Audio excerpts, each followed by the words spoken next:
সরাসরি প্রশ্ন আপনাকে, মমতা বন্দ্যোপাধ্যায়কে একদিকে বলতে হচ্ছে বিধানসভায় দাঁড়িয়ে যে আমি হচ্ছে একজন ব্রাহ্মণের মেয়ে, এটা তো বলার কোনো প্রয়োজন নেই, উনি তাই তো বল ব্রাহ্মণ পরিবারের মেয়ে ইত্যাদি বললেন, এটা তো বলার কোনো প্রয়োজন নেই।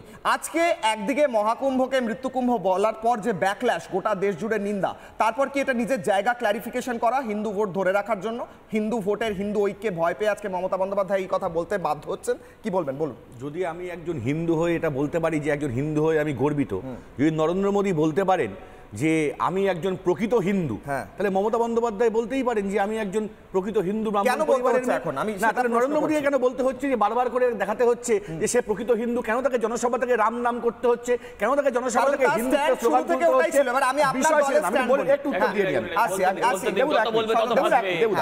আমার কাছে কথা হচ্ছে সিপিএম কে আমি একটা কথা বলি, আমরা সিপিএম কে হেসে দিয়েছি এই কারণে, এই সিপিএম একটা দ্বিচারিতার চীনের দল, চায়না মাল আমরা বলি না যে চায়নার সিপিএম একটা চীনের দল। আজকে এদের মুখে মন্ত্রোচ্চারণ শুনে খুব হাসি লাগলো এই কারণে, সুভাষ চক্রবর্তী এখন তারাপীঠে রামকৃষ্ণদেবের আরাধ্য দেবতা তারামাকে মালা পরিয়েছিল, তখন তাকে শোকজ করা হয়েছিল। আজকে তাদের সম্বিত ফিরেছে রামকৃষ্ণদেবকে পেছনে রাখা, এরকম একটা দ্বিচারিতার দল। দু নম্বর কথা, এক সময় আপনারা বুঝলাম অনির্বাণ বাবুর কাছে পতাকা তুলতেন না, সেই জায়গায় দাঁড়িয়ে সৌরভপ্রিয় কলকাতার কোন সৌরভপ্রিয় আজকে ডিবেটে আসার সাহস পায়নি। সৌরভপ্রিয় পাঠিয়েছে। সৌরভপ্রিয় বাবু, আপনার দলের একজন নেতা বলেন যারা ইসলাম ধর্মে জন্মগ্রহণ করেনি তাদের দুর্ভাগ্য, তার বিরুদ্ধে কোনো ব্যবস্থা নেওয়া হয় না, এটা দ্বিচারিতা নয়। হ্যাঁ বলুন। সিপিএম যেমন ভণ্ড, তেমনি নরেন্দ্র মোদী দল বিজেপি তারাও আপনার দলের কথা ভণ্ড। আপনার দলের হিন্দু আচ্ছা শোনাই কি বলেছেন ফিরহাদ হাকিম, মমতা বন্দ্যোপাধ্যায় অত্যন্ত ঘনিষ্ঠ একজন নেতা, তৃণমূলে একজন অত্যন্ত মমতা বন্দ্যোপাধ্যায়ের ফলোয়ার হিসেবে পরিচিত, ক্লোজ ফলোয়ার। তিনি কি বলছেন দাওয়াতে ইসলাম কেন তিনি দিচ্ছেন, তার কারণ কি? এক জিনিস অবশ্যই আরো 100 বার দেখাবো সৌরভপ্রিয় বাবু, কারণ এটা তো মানুষকে মনে করাতে হবে, কারণ এটা সত্য। কি বলেছেন তিনি শুনুন। যারা দুর্ভাগ্য নিয়ে জন্মেছে, যারা ইসলাম নিয়ে জন্মায়নি, তাদেরও দাওয়াতে ইসলাম অর্থাৎ ইসলামের দাওয়াত দিয়ে তাদের মধ্যে ঈমান নিয়ে আসলে এটা আল্লাহ তাআলাকে খুশি করা হবে। আমাদের ইসলামের রাস্তা, যাদের দুর্ভাগ্য, যারা ইসলাম নিয়ে জন্মগ্রহণ করেনি তাদেরকে ইসলামে নিয়ে আসলে ভালো হবে, তার মানে আমি খুব দুর্ভাগ্যবান একটি লোক কারণ আমি হিন্দু। এছাড়া আপনার দলের আরেকজন নেতা, আমি শোনাই, এটাও শুনে শুনে আপনি বলতেন কতবার শোনাবেন, কিন্তু আমি বারবার প্রতিদিন 10 বার করে শোনাবো, কারণ এটা সত্য। কি বলেছেন হুমায়ুন কবির, শুনুন। কত ধানে কত চাল হয়, 2 ঘন্টার মধ্যে তোমাদেরকে যদি ভাগীরথীর গঙ্গায় না ফেলতে পারি রাজনীতি থেকে সরে যাব। কত ধানে কত চাল হয়, 2 ঘন্টার মধ্যে তোমাদেরকে যদি ভাগীরথীর গঙ্গায় না ফেলতে পারি রাজনীতি থেকে সরে যাব। মমতা বন্দ্যোপাধ্যায় রাম মন্দিরকে গিমিক বলেন, কুম্ভকে মৃত্যুকুম্ভ বলেন, তার দলের মন্ত্রী বলেন হচ্ছে যারা হিন্দু, যারা ইসলাম ধর্মে জন্মায়নি তাদের দুর্ভাগ্য, তারা আসুন ইসলামে, বলেন যে কেটে ভাসিয়ে দেবো। আর আপনি বলছেন যে তৃণমূলের মমতা বন্দ্যোপাধ্যায়কে আলাদা করে বলতে হচ্ছে আমি ব্রাহ্মণ, তার কারণ হচ্ছে উনি ব্রাহ্মণ, আলাদা করে এক্সপ্লেনেশনের জন্য নয়। আমার মনে হয় এক্সপ্লেনেশন দিতে হচ্ছে, কারণ হিন্দু ভোটটা হাতের বাইরে বেরিয়ে যাচ্ছে আর 2026 আসছে। দ্রুত 10 সেকেন্ডে উত্তর নেবো, বাকিদের কাছে যাবো। তার বক্তব্যের জন্য ক্ষমা চেয়ে নিয়েছেন। দ্বিতীয় কথা, 10 সেকেন্ড আমার, 10 সেকেন্ড আমার, 10 সেকেন্ড তোমার না, 10 সেকেন্ড তোমার না, 10 সেকেন্ড তোমার না, দেবুদা 10 সেকেন্ড তোমার না। আমার কাছে কথা হচ্ছে ফিরহাদ হাকিম ক্ষমা চেয়ে নিয়েছেন এই বক্তব্যের জন্য। তিনি বলেছেন আমি ভাবে বলতে চাইনি। ভরতপুরের বিধায়ক হুমায়ুন কবির তিনি তার নিজস্ব বক্তব্য রেখেছেন, তার বক্তব্যকে আমরা কেউ সমর্থন করি না। আর তৃতীয় কথা, আমি চন্দনদার কাছে যাওয়ার আগে আমি ঝন্টু বাবুর কাছে যাব। তুমি বিজেপি হয়ে লড়বে না? না, বিজেপির হয়ে কেন লড়বো? আমি হিন্দুদের হয়ে লড়বো। আমি হিন্দুদেরকে যদি বলা হয় দুর্ভাগ্য, তাহলে আমি লড়বো। যদি বলা হয় আমি হিন্দু ধর্মে জন্ম নিয়েছি আমার দুর্ভাগ্য, তাহলে আমি লড়াই করবো। আমি হিন্দুদের হয়ে লড়াই করবো, অবশ্যই লড়াই। আমার কি দুর্ভাগ্য? আমি হিন্দু ধর্মে জন্মেছি, আমার দুর্ভাগ্য? বলুন আমার দুর্ভাগ্য, আপনি বলুন আমার দুর্ভাগ্য, বলুন আমার দুর্ভাগ্য। আমার কি দুর্ভাগ্য? আমি দুর্ভাগ্য কিনা? আমার দুর্ভাগ্য কিনা? অবশ্যই হিন্দু সঞ্চালক। কেন নয়?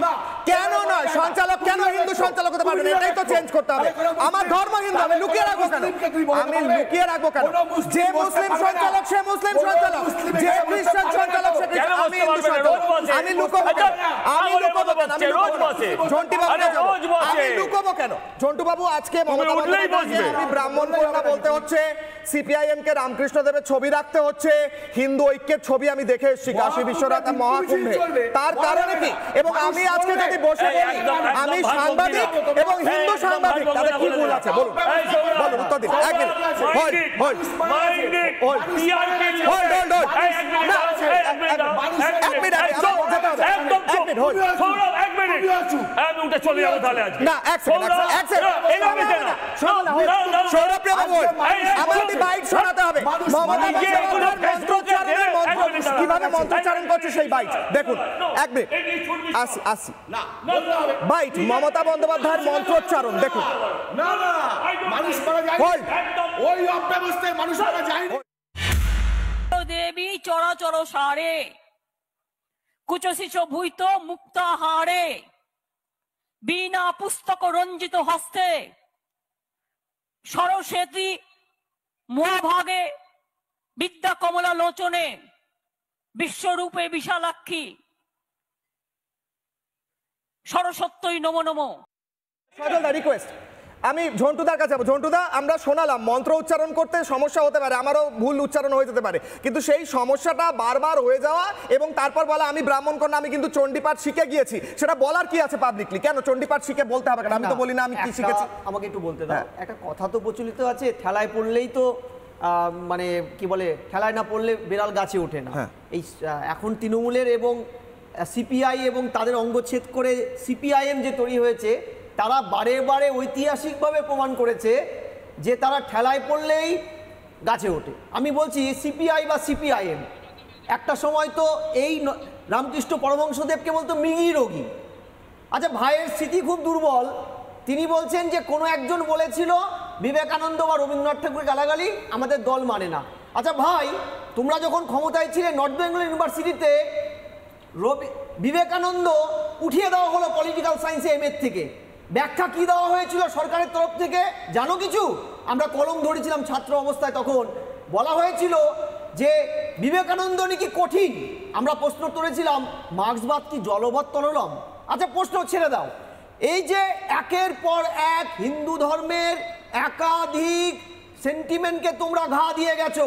বুদ্ধদেব ভট্টাচার্য রিজাউনুর কাণ্ডের পরে সংখ্যালঘু ভোটে ধস নামার জন্য এবং ওই যে সাচার কমিটি রিপোর্টের পরে ভাই শোনো যে একদম শিলিগুড়ি জনসভায় দাঁড়িয়ে বলছেন 2007-এ যে শরৎ এবং বঙ্কিম সাম্প্রদায়িক। আচ্ছা তাতেও ক্ষান্ত হয়নি, এরা টিপু সুলতান মসজিদের ইমাম সাহেবকে ধরে নিয়ে এসছেন, টিপু সুলতান মসজিদের ইমাম বরকতিকে ধরে নিয়ে এসছেন, যিনি তসলিমার বিরুদ্ধে ফতোয়া জারি করেছিল। কি জন্য এনেছিলেন জানেন? কলকাতার ধর্ম রক্ষার জন্য। আচ্ছা আরেকজনকে ইমাম বুখারীকে নিয়ে এসেছিল নন্দীগ্রামে হিন্দু মুসলমানের যৌথ আন্দোলন তৃণমূলের নেতৃত্বে, সেটাকে ভাঙতে। আমি বলছি একাধিক উদাহরণ এদের,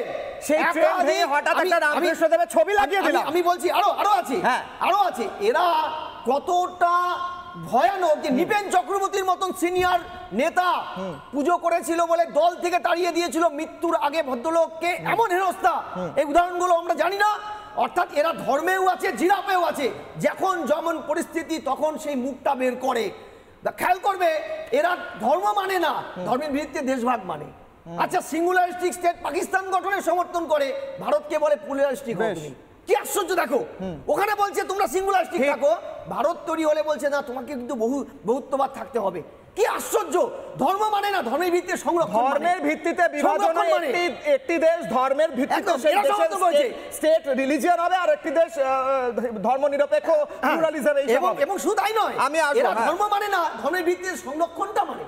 একদম নানা ধরনের কন্টেন্ট দেখার জন্য লাইক করুন, শেয়ার করুন আমাদের ফেসবুক পেজ, সাবস্ক্রাইব করুন আমাদের ইউটিউব চ্যানেল, পাশাপাশি অন্যান্য ব্রেকিং নিউজের জন্য অবশ্যই চোখ রাখুন রিপাবলিক বাংলায়।